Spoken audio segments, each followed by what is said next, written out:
धनवंतर 1400 चेलाओं के साथ चले तो चेलन ने भज के सोटा उठा लो, सोटा पे झगड़ा हो लगे। कोई चेला जाके हमें दे दो, कोई कहे हमें दे दो, छीना झपटी पड़ी। धनवंतर बोले क्यों, क्या हुआ? बोले गुरुजी बहुत सुंदर सोटा है। बोले कोई नहीं लेगा, चेला नाम मुझे दो। धनवंतर जी ने सोटे को लिया, कंधा पे रखा, क्योंकि तक्षक ने देख लिया कि धनवंतर की जहां तक नजरें जाती हैं वहां तक जहर नहीं रहेगा, तो उसने जाकर के यहाँ पीठ में डस लिया जहां तक गुरु की नजर जा ही ना सके। जो पीठ में डसा, धनवंतर कहने लगे चेलो धोखा हो गया। बोले गुरुदेव क्या करें? बोले एक काम करो, जल्दी से मुझे जमीन में गाड़ दो, ऊपर ढाक बजा। धनवंतर को गड्ढा खोदा और गड्ढे में गाड़ दिया, ऊपर ढाक बजने लगी। क्या ढाक बजी? मीठी बोली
ढाक बज रही थी, तक्षक फिर आ गया, कहने लगा क्या कर रहे हो? बोले गुरु को तक्षक ने डस लिया, ढाक बजा रहे। कहने लगे का पागल हो गए? क्यों कहा गए हो? बोले 3 दिन तक ढाक बजाएंगे। बोले क्या पागल हो गए? अब तक गुरु की लाश भी सड़ गई होगी। अरे खोल के तो देखो। खुलवा दिया। गुरु निकले, कई चेला फिर धोखा हो गया, अब नहीं बच सकते। कहने लगे क्या करें गुरुदेव? बोले एक काम करो, सब काट के 1400 को हड़ियों में रांधो खाइए। आज गुरु को काटा है और मांस पकने लगा। तक्षक फिर आ गया, बोले क्या कर रहे हो? बोले गुरु कह गए थे कि हड़ियों में रांध के खा जाओ। कहने लगे यार देने की कौन गुरु ने, कौन चेलों ने गुरु का मांस खाया? तो पागल हो गए हो? अरे बहुत भारी पाप लगेगा। श्रोता सबने बेहड़ियां तक्षक ने लई और सब गंगा जी में फेंकवाई गई। सब डूबी गई, कछू तो डूबी गई, एक हड़िया बची। वो बहते बहते पश्चिम बंगाल में पहुंच गई। श्रोताओं, वही धर्मांतर का जादू आज भी पश्चिम बंगाल में काम कर रहा है।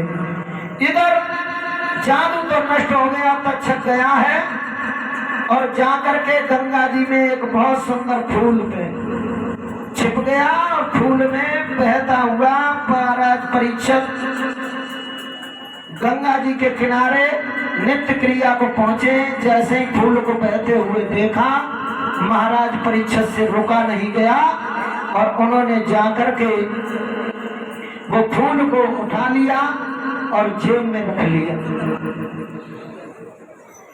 इधर श्रोता परीक्षित का सारी देह वज्र की हो गई थी, केवल नाक रह गई थी। नाक कैसे रह गई? श्री सुखदेव जी ने भीम का प्रसंग सुनाया कि तुम्हारे बाबा भीम ने एक बार इतना भयंकर युद्ध किया कि उन्होंने रथ और हाथियों को आसमान में फेंक दिया, आज दिन तक नीचे ही नहीं आई। परीक्षित महाराज को थोड़ी शंका हो गई, नाक सिकुड़ गई, इसलिए नाक वज्र होने से रह गए। जैसे ही तक्षक ने मौका पाया, परीक्षित महाराज ने वो फूल सूंघने की कोशिश की। फूल दे दो परीक्षित महाराज को। फूल होंगे, कोई फूल दे दो।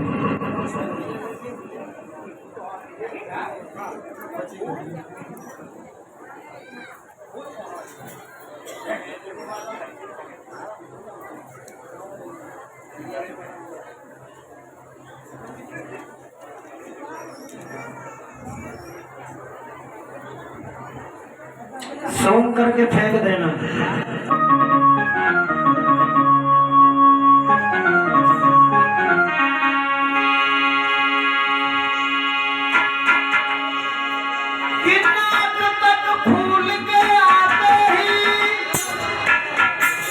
सूंघ के फेंक देना महाराज।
अरे सब लोगों के